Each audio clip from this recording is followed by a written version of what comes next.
पिछले 40 दिनों में अमेरिका में रह रहे 5 भारतीय छात्रों की गई। आखिर कौन है इन हत्याओं के पीछे, ये वीडियो देखिए। अमेरिका में पढ़ रहे और हैदराबाद के रहने वाले सैयद अली पर 7 फरवरी की रात को कुछ लुटेरों ने जानलेवा कर दिया। लेकिन ये अकेला मामला नहीं है। साल के शुरुआत में अमेरिका में पढ़ाई कर रहे 18 साल के अकुल धवन की रहस्यमय हत्या, कॉलेज और स्टोर में पार्ट टाइम काम करने वाले विवेक सैनी की हत्या, पर्ड्यू यूनिवर्सिटी के नील आचार्य और समीर कामत की अचानक से बॉडी मिलना, ओहियो यूनिवर्सिटी में पढ़ रहे श्रेयस रेड्डी की रहस्यमय तरीके से ने अमेरिका में पढ़ रहे भारतीय छात्रों की सुरक्षा पर सवाल खड़ा कर दिया है। इन मामलों में अमेरिका की पुलिस अभी तक सिर्फ इन्वेस्टिगेशन ही कर रही है और वहां मौजूद भारतीय दूतावास इन छात्रों का शोक मना रहा है। इन हत्या के पीछे अमेरिका की नस्लीय हिंसा, काला गोरा वर्ण भेद और बढ़ता गन कल्चर माना जा रहा है। लेकिन पन्नू जैसे मोस्ट वांटेड आतंकवादियों को पनाह देकर उसकी सुरक्षा के लिए अपने मित्र राष्ट्रों से संबंध खराब करने तक को तैयार रहने वाला अमेरिका क्या इन भारतीय छात्रों की हत्याओं की जिम्मेदारी उठाएगा? धारा 370 के हटने के बाद जो लोग लद्दाख में खुशियां मना रहे थे, वही लोग आज -8 डिग्री की ठंड में हजारों की संख्या में रास्ते पर क्यों उतर आए? उनकी मांगे क्या है? दरअसल धारा 370 हटने के बाद लद्दाख में लेह और कारगिल 2 अलग अलग जिले बनाए गए थे, लेकिन फिर भी संसद में लद्दाख से सिर्फ एक ही सांसद चुनकर जाता है। पर लद्दाख के लोगों की मांगे सरकार के सामने रखने में वो एक सांसद सफिशिएंट नहीं है। ऐसे में लोगों के मुद्दों को उठाने के लिए लद्दाख में लेह अपेक्स बॉडी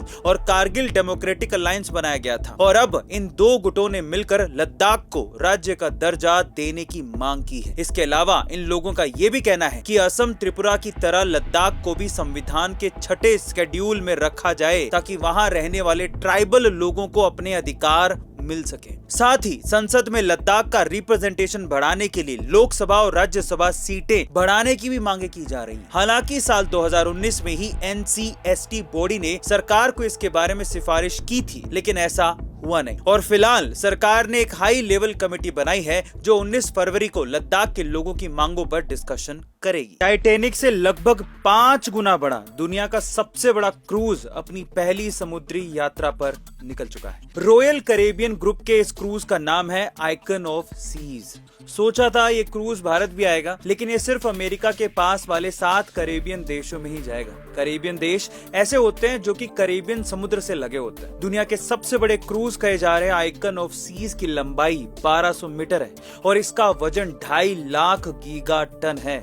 इस क्रूज में जो इंजन लगा है वो 91,000 हॉर्स पावर का है। पूरे 20 मंजिलों में बना ये क्रूज 41 किलोमीटर पर आवर की स्पीड से एक बार में लगभग 8,000 यात्रियों को सफर करवा सकता है, जिसमें 5700 यात्री होंगे और 2300 क्रू मेंबर शामिल होंगे। चलता फिरता शहर कहे जाने वाले इस क्रूज पर 7 स्विमिंग पूल और 7 वाटर स्लाइड्स के अलावा और भी कई अलग अलग एंटरटेनमेंट की सुविधाएं हैं। काश ये इंडिया में भी आता, पर अगर आता तो क्या आप इसकी यात्रा करना चाहते?